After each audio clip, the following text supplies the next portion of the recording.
Irina Shayk, Ronaldo's ex-girlfriend. In 2009, Ronaldo met Irina Shayk, a Russian model, for the first time, and they began dating. In December 2015, Irina and Ronaldo went to Dubai for Christmas vacation. But, fortunately or unfortunately, Ronaldo's mother's birthday fell on December 31st. Ronaldo wanted to skip their vacation and return to Portugal to surprise his mother with a birthday present. But Irina didn't want that. She wanted to enjoy the vacation. Imagine what you would have done if you were in Ronaldo's place.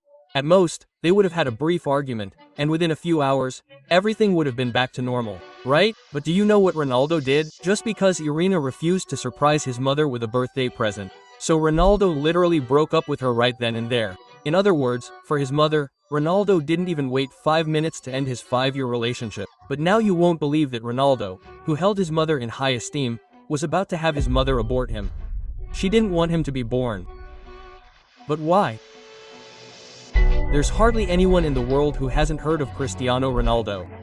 He is the highest goal scorer in football history with 920 goals and still counting. His biggest rival, Messi, hasn't even reached 900 goals yet. He's even the highest paid footballer in the world, earning revenue of over 22 billion rupees in a single year in 2024. This man has been the best player in Portugal's history, leading his country to its first tournament win. He's also been Portugal's Player of the Year 10 times. And he's also the world's most followed person on social media, with over 1 billion followers. But as I mentioned at the beginning, Ronaldo's mother wanted to abort a legend like him. Furthermore, this man, who now drives around in cars worth millions and lives in luxurious mansions, once used to beg for burgers. He was just beginning to find some hope for his football career when he discovered he had a serious illness called tachycardia. When he finally recovered and resumed playing football, an entire lobby launched a campaign to defame him. While studying Ronaldo's life, I discovered many shocking incidents that I had never heard from a YouTuber or discussed in a podcast. To research this documentary, I watched interviews with Ronaldo and everyone who knew him. But to make this documentary, apart from that, more in-depth, I personally met with over 35 die-hard Ronaldo fans. My team and I dug into Ronaldo's life, scouring books, articles, and newspapers wherever possible. And finally, we created this well-researched documentary. Enjoy!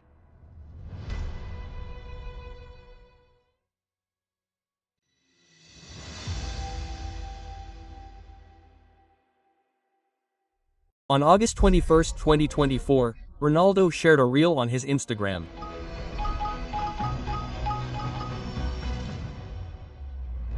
What's up, guys? I have a big surprise for you. I have a new YouTube channel. Quote. He also announced his YouTube channel on Facebook and Twitter.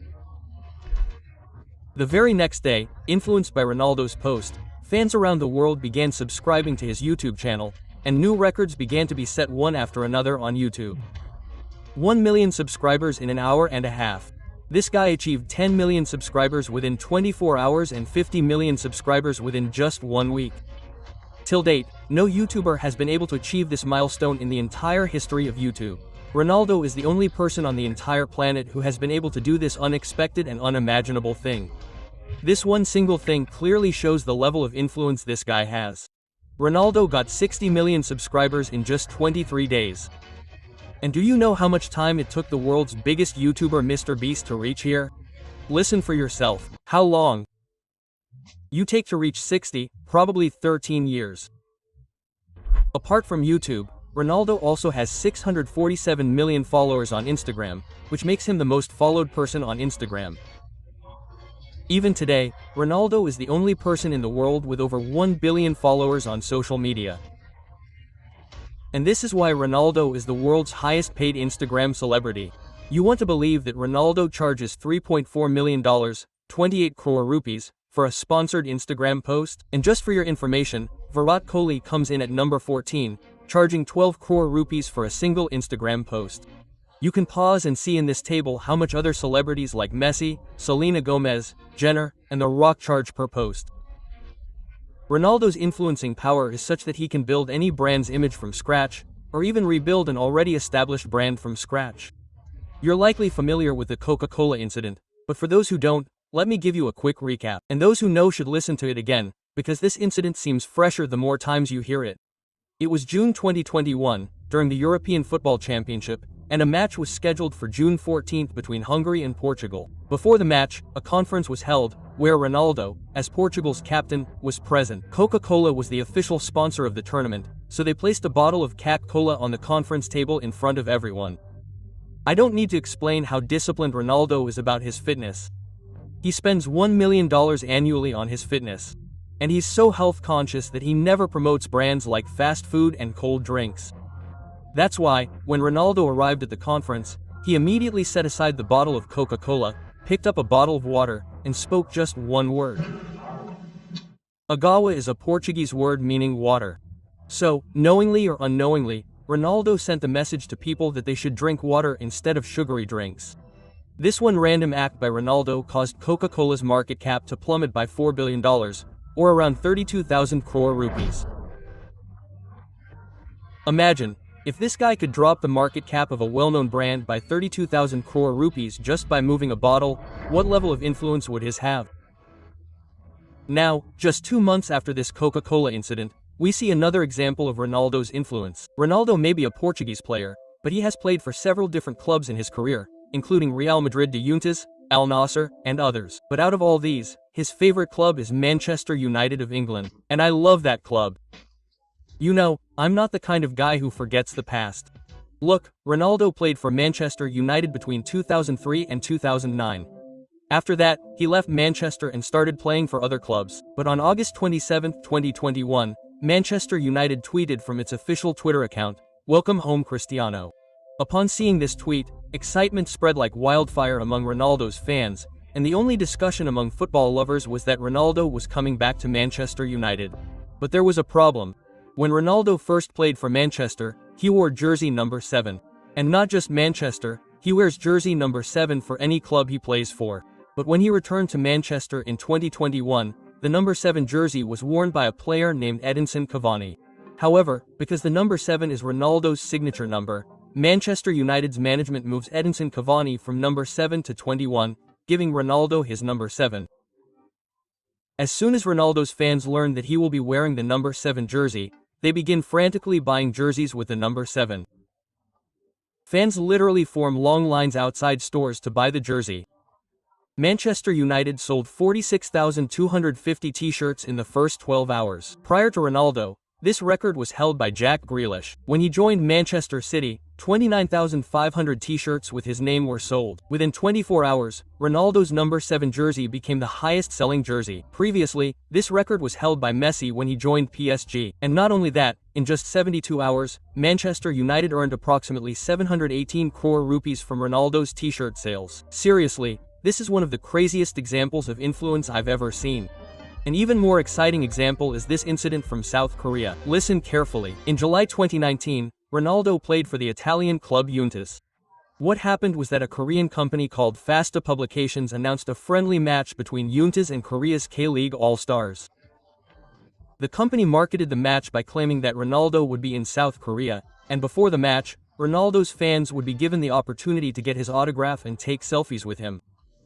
Fans were so excited to meet Ronaldo that 65,000 tickets were sold within minutes of the announcement. And many of them pay upwards of 25,000 rupees for a single ticket. Well, everything was fine until then. The match was scheduled for July 26, 2019, in Seoul, the capital of South Korea. Fans were incredibly excited to see Ronaldo, but a major problem arose. Due to a flight delay, the Universiade team arrived late. Fans who had paid 25,000 rupees for a ticket, hoping to get an autograph or selfie with Ronaldo, didn't get that chance. Even more shocking was that Ronaldo didn't participate in the match due to muscle fatigue. He simply sat out the entire match. This angered fans so much that they started calling him Ronaldo the Faker. Some fans became so angry that they even filed a court case against the match organizing company, demanding a refund for their tickets. Finally, in November 2020, the court ruled that all participants should be refunded, plus an additional $42 for the mental stress they suffered as a result of the incident. This gives you an idea of Ronaldo's influence. And this craze for Ronaldo isn't just limited to football-playing countries like Europe and Korea, but also to countries where football isn't as popular. This was the situation when Ronaldo first visited China.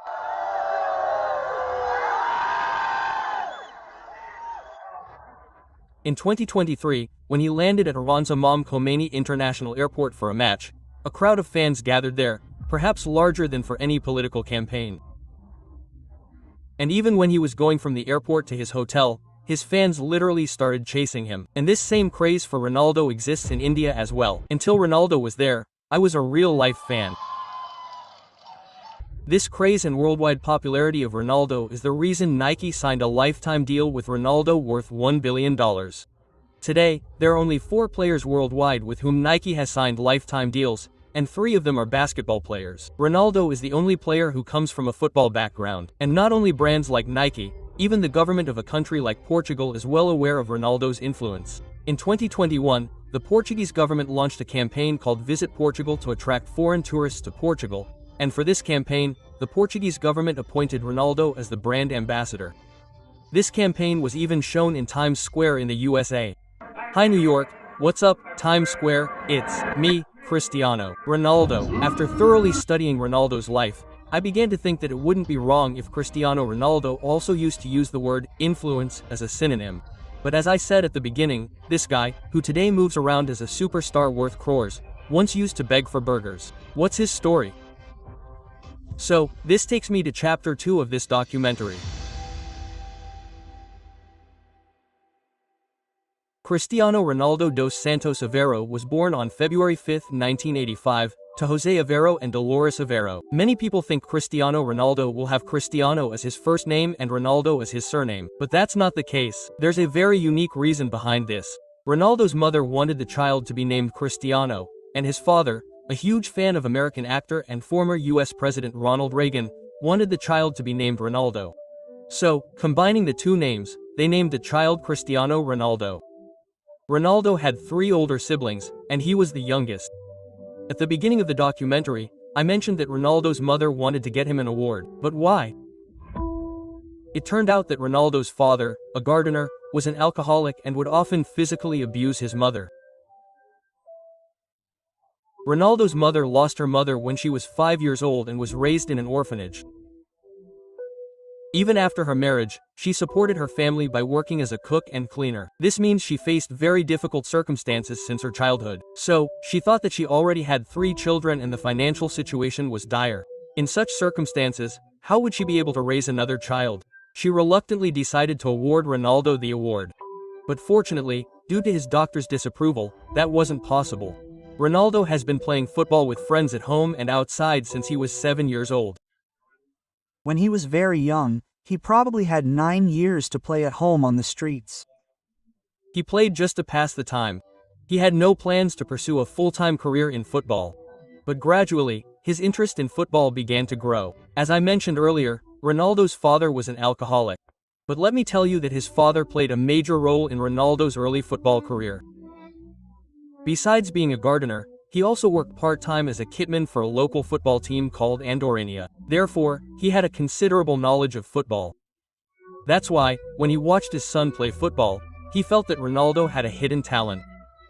For this reason, he motivated Ronaldo to play football. As a child, Ronaldo would play football and also work as a street cleaner, so that he could earn some money while pursuing his passion and help his family as much as possible. Later, at his father's insistence, Ronaldo joined the Andorran football team. He played for Andorran for 3 years, from 1992 to 1995.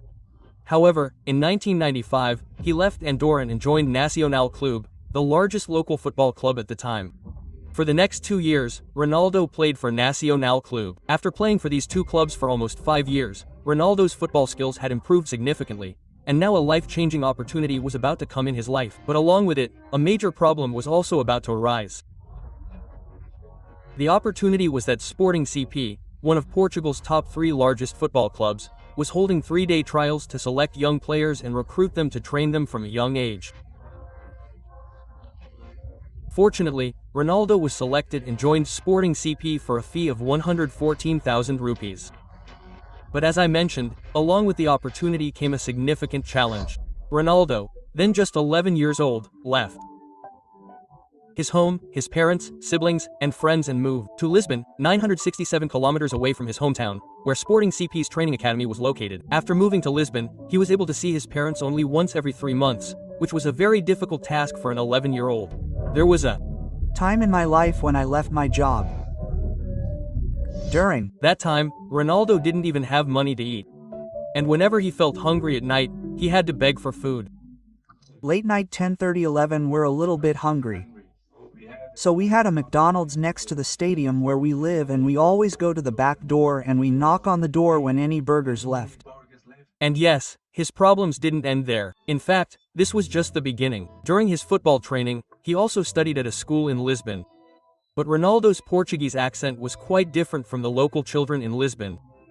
Therefore, his classmates would make fun of him and even bully him. Once, he was harassed so much at school that his mother was called from his hometown Madeira to take care of him.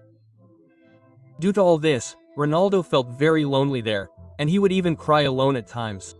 He was so devastated that he even planned to give up his football career and return to Madeira. But he didn't.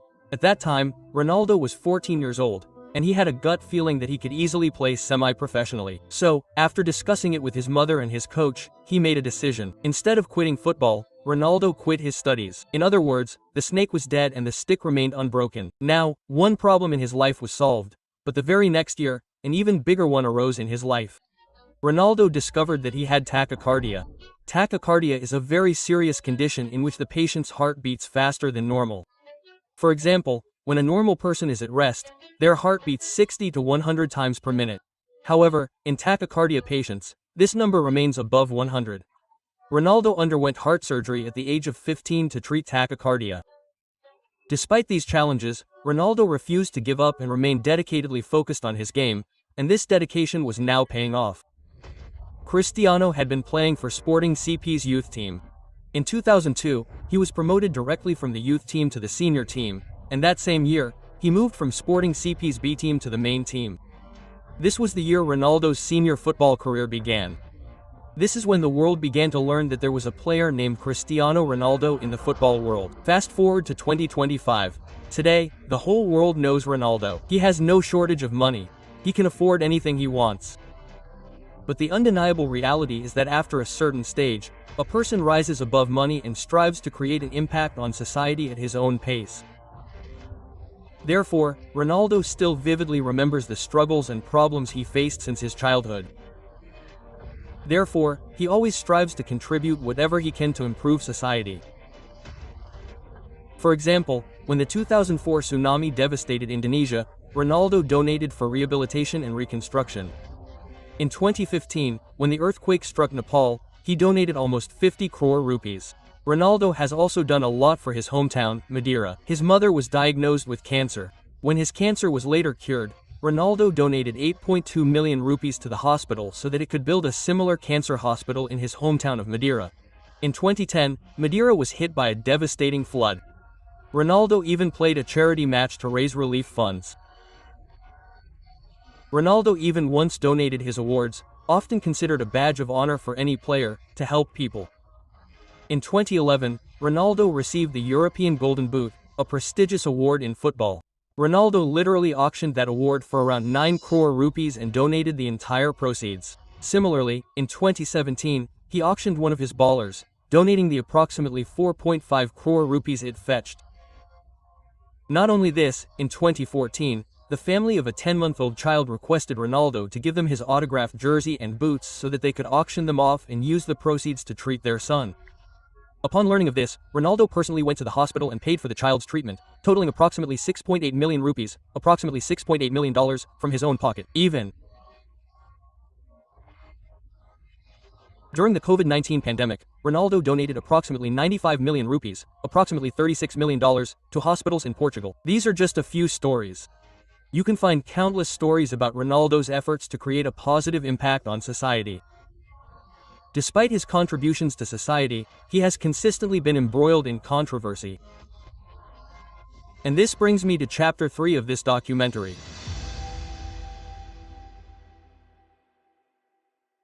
Ronaldo puts so much effort into creating a positive impact on society.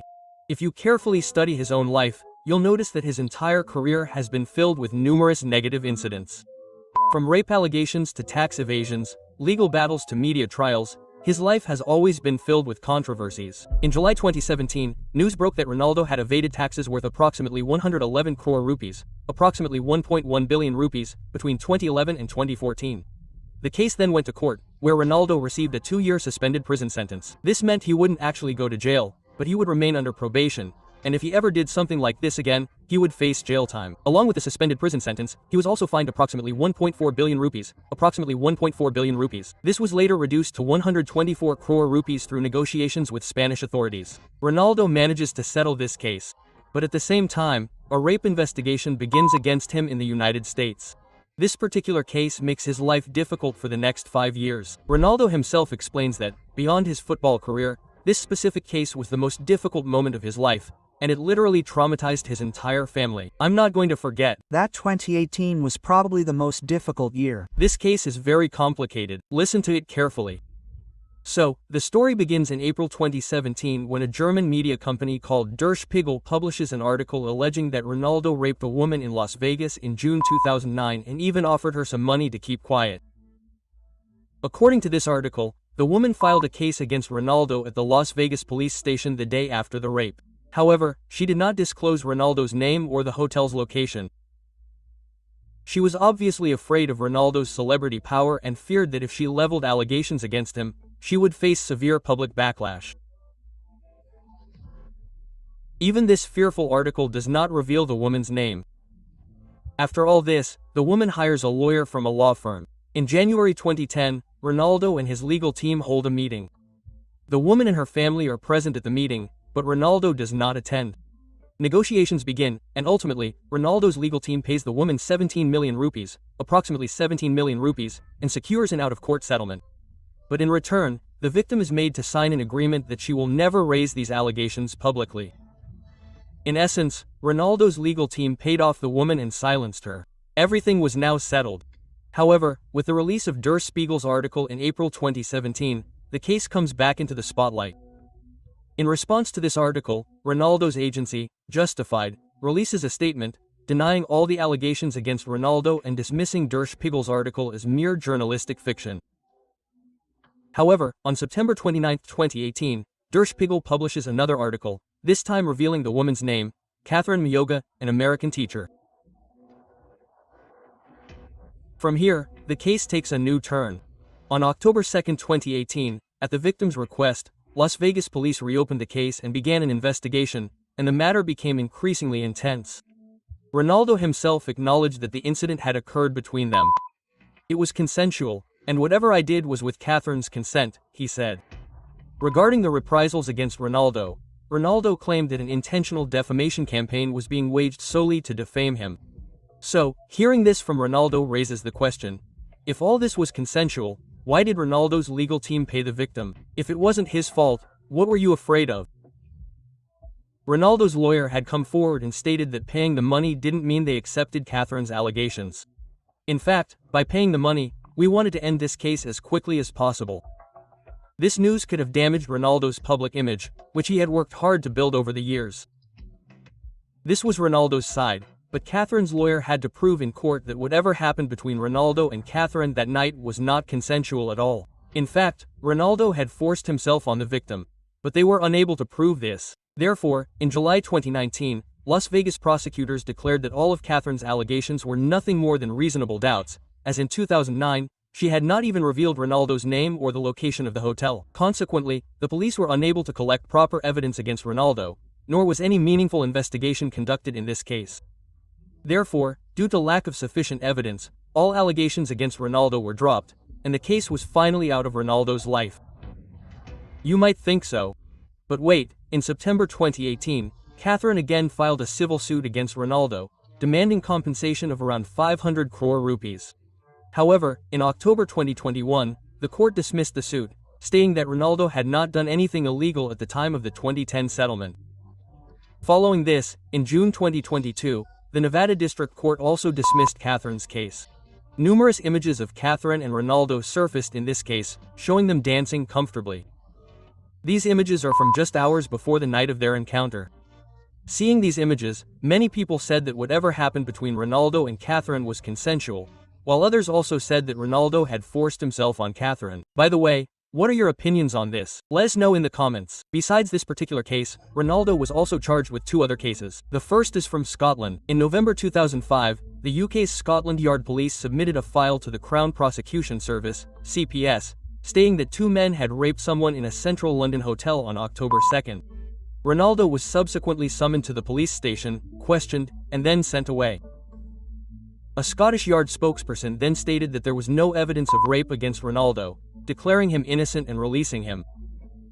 Surprisingly, one of the 2 women who made these allegations later withdrew the allegation. The second case is from 2008. What happens is that in 2008, a British newspaper called the Daily Mirror accused Ronaldo of drinking alcohol. Now, you might think that drinking alcohol is a very common thing in Western culture. So, what's the point of making such allegations? So, Ronaldo once said that he doesn't drink alcohol, but in July 2008, he drank alcohol to recover from an injury. The Daily Mirror commented on this, saying, "How could Ronaldo lie like that?" But when Ronaldo took legal action against the Daily Mirror for defamation, in November 2010, the Daily Mirror apologized to Ronaldo and compensated him for any legal expenses. So, when you study Ronaldo's life chronologically, you will easily understand how controversies filled his life has been and how many times his public image has been ruined. But despite facing so many controversies, so many cases, and so many problems, this man never let his focus shift from football. He set and broke records in football that no one could even imagine. And this itself brings me to the next chapter of this documentary.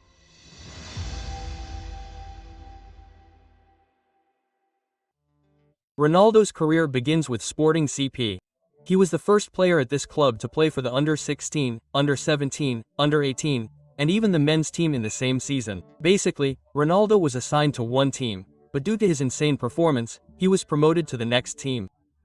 The manager of Sporting CP was so impressed by Ronaldo's dribbling skills that he selected him directly for the main team. And this is where Ronaldo's senior football career began. On August 14, 2002, Ronaldo played his first match in the UEFA Champions League against Inter Milan.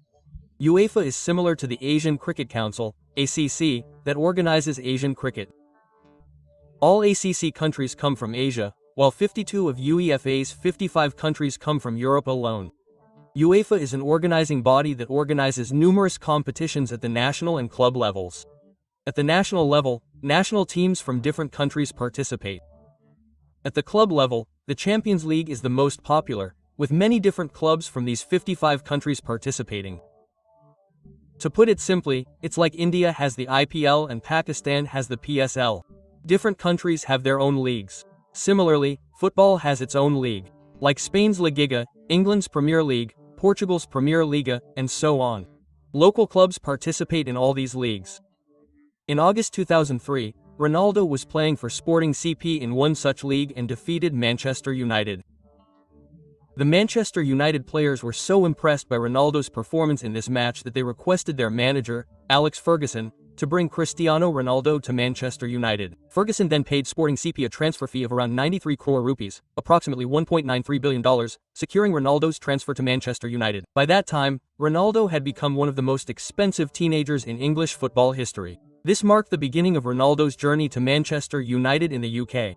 When Ronaldo joined United, he wanted jersey number 28, as that was his number at his previous club, Sporting CP. But Alex Ferguson gave Ronaldo the number 7 jersey, and the reason behind it was quite interesting. This number 7 was the same iconic number worn by many star United players like George Best, Eric Cantona, and David Beckham. And Ferguson was confident that Ronaldo would carry forward the legacy of this number 7 jersey. Ronaldo was well aware of the history of this number 7 jersey and the level of performance pressure placed on its wearer. Therefore, he was initially a little hesitant to take on this responsibility, but later he accepted the challenge, and today, this number 7 has become his identity. On November 16, 2003, Ronaldo made his debut for Manchester United. When he entered the field in his first match, he received a tremendous standing ovation. Ronaldo. That is why his debut is undoubtedly called the most exciting debut. Within 2 or 3 years of joining United, Ronaldo had conflicts with several team members, even leading to talks of his dismissal, and he was even banned from one match. In the 2006 World Cup, Cristiano Ronaldo became Portugal's youngest ever goalscorer. However, Ronaldo publicly stated that he wasn't receiving the support he deserved from Manchester United. Therefore, he wanted to be transferred to another club. Meanwhile, Ronaldo's performance in the 2006-07 English Premier League season was so high that he won all the top awards: Players' Player, Fans' Player, and Young Player of the Year. He even won Footballer of the Year. This is like a single player winning all the top awards in the IPL that season. So this shows the level of Ronaldo's performance right from the start. And this was just the beginning. 2008 was going to be the year in Ronaldo's life, when he would transform from a star to a superstar. In the 2008 Premier League season, Ronaldo was the highest goal scorer, earning him the Premier League's highest award, the Golden Boot. That same year, Ronaldo was the top scorer in the Champions League, earning him the UEFA Club Footballer of the Year award. In fact, in 2008, Ronaldo received the first Ballon d'Or and FIFA World Player of the Year awards. He scored a goal that same year. First, watch that goal. Cristiano Ronaldo returns to the championship. It was the goal for which Ronaldo received the Puskás Award, the award for Best Goal of the Year. Furthermore, in the same year, Ronaldo also received the UEFA Men's Player of the Year award. That is, in 2008, Ronaldo received all three of football's most prestigious awards at the individual level. Alex Ferguson, then manager of Manchester United, played a major role in Ronaldo's achievements. He's an affable person. He treats me very well. As I say, many times he is like a father to me in football. Now, in 2009, Ronaldo makes a significant decision. He leaves Manchester United and joins Real Madrid. And interestingly, he becomes the most expensive transfer in football history until 2009, with a transfer fee of 596 crore rupees. And not only that, when he arrives at Real Madrid's home stadium after joining, literally 80,000 fans gather to welcome him, a first in football history. Everything was going well until Ronaldo suffered an ankle injury in October 2009, which kept him out of action for 7 weeks. Even from 2009 to around 2013, it was the Messi era in football. From 2009 to 2012, for 4 consecutive years, Messi won 4 consecutive FIFA Ballon d'Ors. However, in 2013, Ronaldo made a comeback. In 2013 and 2014, he won the FIFA Ballon d'Or for 2 consecutive years. Now, in September 2015, Ronaldo set another record. This was Raúl González, who was Real Madrid's #1 player of the year. He had scored 228 goals in 550 matches, which was the highest record until September 2015. However, in September 2015, Ronaldo broke that record. And the surprising thing was that Ronaldo broke this record after playing just 203 matches. That means, 550 matches are different from 203 matches. Then, in 2016, Ronaldo won his 4th Ballon d'Or. Now, Ronaldo doesn't win the 2018 Ballon d'Or, but that year, Ronaldo scores a goal that is truly remarkable. First, look at that goal, man. What incredible science you can see around the ground. Ronaldo himself says that it is still his favorite goal. That same year, in 2018, Ronaldo's contract with Real Madrid expired. After weeks of negotiations, in July 2018, Ronaldo joined Italy's Justicia club for a transfer fee of 800 crore rupees, approximately $1.8 billion. This transfer fee was the highest ever paid to a player over the age of 30. Ronaldo plays for United for 3 years, from 2018 to 2021. Then, on August 27, 2021, Manchester United announces Ronaldo's return to their team. This contract was for 2 years, for which United paid Ronaldo a transfer fee of 15 million euros. Ronaldo plays exceptionally well for United for the first year. However, the following year, a problem arises, leading Ronaldo to leave United and join another club. What happened was that during that time, United's previous manager had been replaced by a new manager. Therefore, the chemistry between Ronaldo and the new manager wasn't developing. The relationship with the coach isn't good. There were several reasons for this. For example, this new manager was prioritizing younger players over Ronaldo. He was even benched in many matches. This had already affected his self-respect. However, due to his age, transfer fee, and high salary demands, many European clubs were unable to afford him and therefore refused him. Finally, on November 22, 2022, United terminated Ronaldo's contract. From here, everyone assumed Ronaldo was coming of age and might retire, as most players choose this option. But here, Ronaldo's career took a turn that no one had ever expected. On December 30, 2022, news broke that Ronaldo had signed a contract with Saudi Arabian football club Al Nassr until 2025. For this, Ronaldo was given the highest football salary ever, 1,740 crore rupees per year. And this is how Cristiano Ronaldo, who officially started his football career in 2002, has reached here after a journey of ups and downs over many years. But in all these ups and downs, in all the legal battles and in every problem, if anyone stood by Ronaldo, it was his family. And in such an insightful and well-researched documentary, if we do not talk about Ronaldo's family, then this documentary will feel something missing, something incomplete. And this brings me to the 5th chapter of this documentary.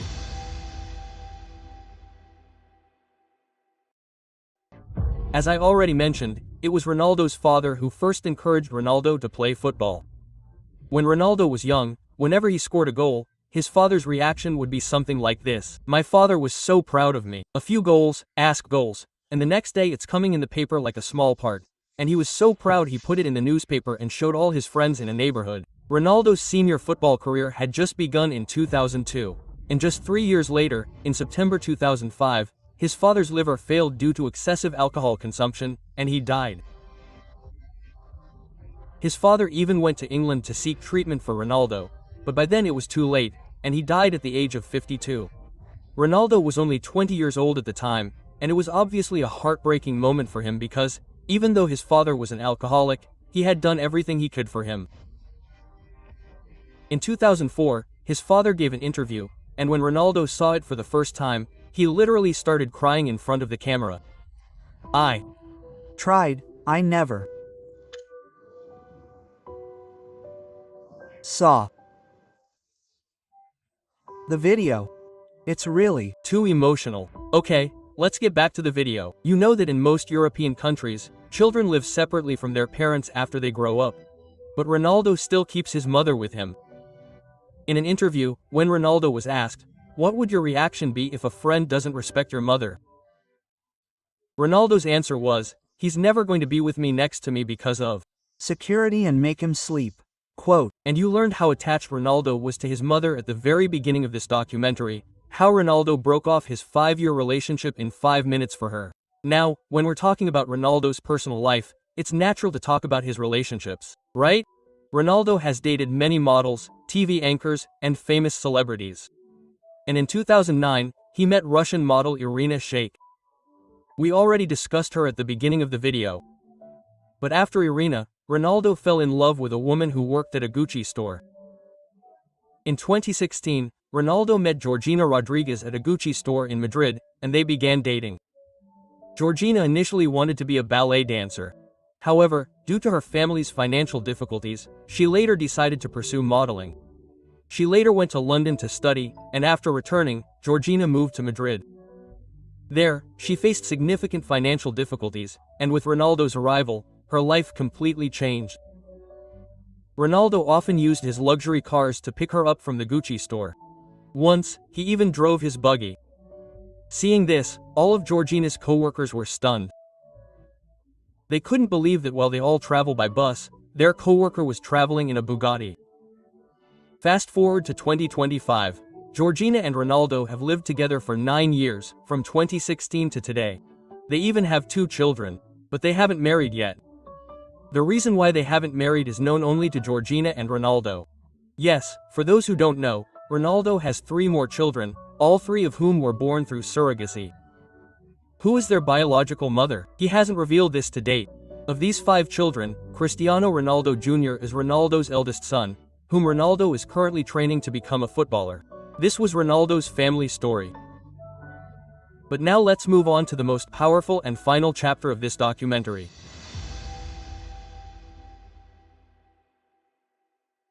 Ronaldo's net worth is over $1 billion, making him the first footballer to surpass $1 billion. While I was researching, something really struck me. Messi, Virat Kohli, MS Dhoni, and many other athletes are globally popular. But why haven't they built a business empire as large as Ronaldo's? Where did they fall short? As I continued researching, I realized how powerful and visionary Ronaldo's mindset is, not just about football, but also about business. Just a few months ago, news broke that Jackie Shroff had patented the word Bidu, and even went to the Delhi High Court to prevent anyone from using his photos and name without his consent. Even Amitabh Bachchan patented his voice and images in 2022. Many other people in India have patented their image rights. But it's worth noting that ever since fake videos began being created with the help of AI, people in India have begun patenting their image rights to protect themselves from image infringement.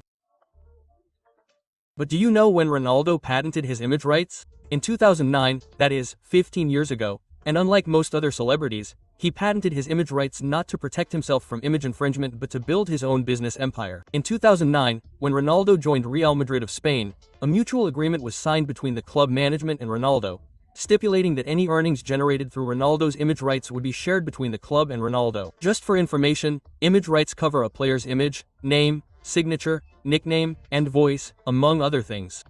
For example, if a company says they want to sell a t-shirt with Ronaldo's signature, Ronaldo charges a specific fee. Similarly, let's suppose a video game company wants to feature Ronaldo in its game. They too have to pay Ronaldo. Image rights were a standard rule for every player playing for Real Madrid. The player had to share 50% of the revenue generated from image rights with the club. However, Ronaldo had a unique passion for football, so the club and Ronaldo negotiated a 60-4 ratio. This means that 40% of the money generated through image rights would go to the club, and 60% would remain with Ronaldo. By now, you might be wondering what's so unique about this. Image rights were a standard rule for every player. So, what big deal did Ronaldo achieve by negotiating a mere 10% revenue share? You'll understand now. The 60-4 agreement was signed in 2009, but 3 years later, in 2012, reports emerged that Ronaldo wanted complete control over his image rights. Following this, a new contract was signed between Real Madrid and Ronaldo. Ronaldo's share of the revenue generated through image rights increased even further. The percentage increase hasn't been disclosed anywhere, or I may have missed it in my research. But if anyone knows, please let us know in the comments. In 2012, Ronaldo used whatever image rights he had. And this was the strategy that allowed Ronaldo's business to expand beyond Europe to China, South Korea, even India, and even throughout Asia. How? In June 2015, Ronaldo sold all his image rights to a Singaporean businessman named Peter Lim. This was a 6-year contract, under which his company, Mint Media, would control Ronaldo's image rights. But what was Ronaldo going to gain from all this? So, 2015 was a time when European football was slowly gaining popularity in Asia. Asia is now the planet's largest continent, home to 60% of the world's population. Therefore, Ronaldo saw a huge football audience there, and he wanted to further increase his popularity among Asian football fans and make the County Route 7 brand reach masses across Asia. To achieve this, Ronaldo sold his image rights to a man who was already a billionaire. He also owned his own football club, Valencia. He was mostly from Singapore, making him quite popular in the Asian market. Therefore, selling his image rights to a businessman named Peter Lim further increased Ronaldo's popularity in China, South Korea, even India, and throughout Asia.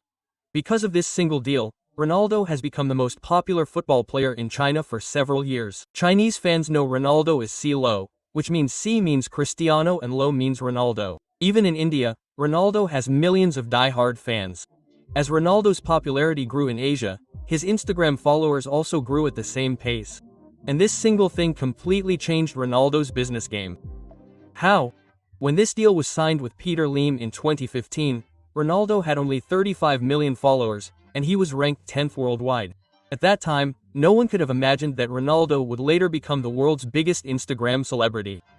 But just 3 years after the deal with Peter Lim, in October 2018, Ronaldo became Instagram's most followed person, and since then, no one has even come close to this title.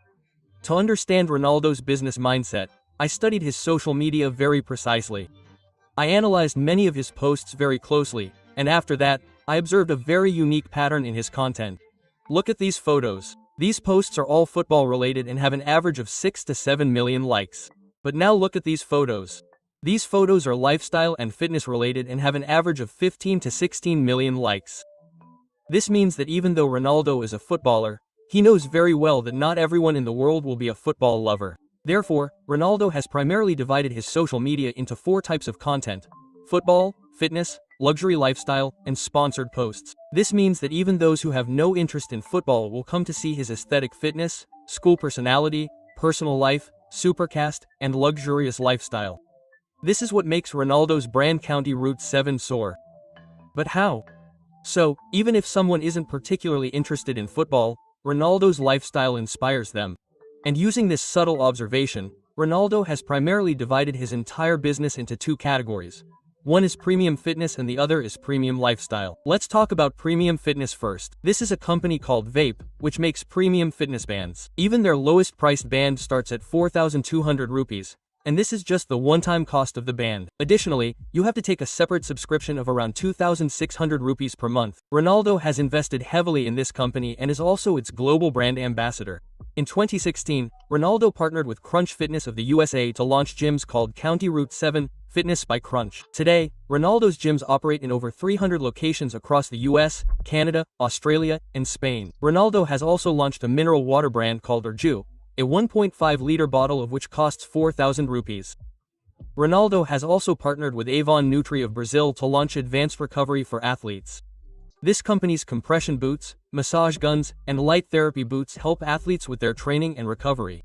A single cryotherapy boot from this company costs around 5 lakh rupees. That's enough about Ronaldo's fitness category. Now, let's move on to his premium lifestyle category. Ronaldo and a Portuguese company called Pestana Hotel Group have launched a joint venture called Pestana County Route 7. Today, this hotel chain operates in several countries, including Portugal, Spain, the USA, and Morocco. Ronaldo is also a business partner in Group of Mabel Capital, a private investment firm that manages restaurants, real estate, and private equity. In this premium lifestyle category, in addition to premium restaurants, Ronaldo also sells his County Route 7 brand of underwear and perfumes. The price of a single County Route 7 brand underwear starts at 1,000 rupees, and a 50 milliliters model of his perfume starts at 4,700 rupees. Furthermore, within this premium lifestyle category, Ronaldo also owns a hair clinic brand called Inspia. This clinic offers a variety of hair treatments, from hair transplants to beard transplants and even eyebrow transplants.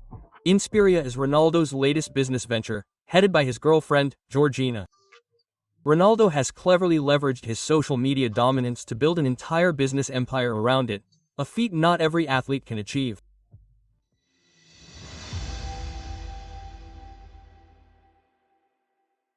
The craze and fame that celebrities like Michael Jackson and Tom Cruise once enjoyed is similar to the craze Cristiano Ronaldo enjoys today. Furthermore, Ronaldo is simply an athlete. He doesn't come from the same business world as pop stars or celebrities. Despite this, he has achieved this level of fame. We can even call Ronaldo a perfect balance of fame, success, and legacy. The impact he has created, regardless of countries and even cultures, across the world is simply unbeatable.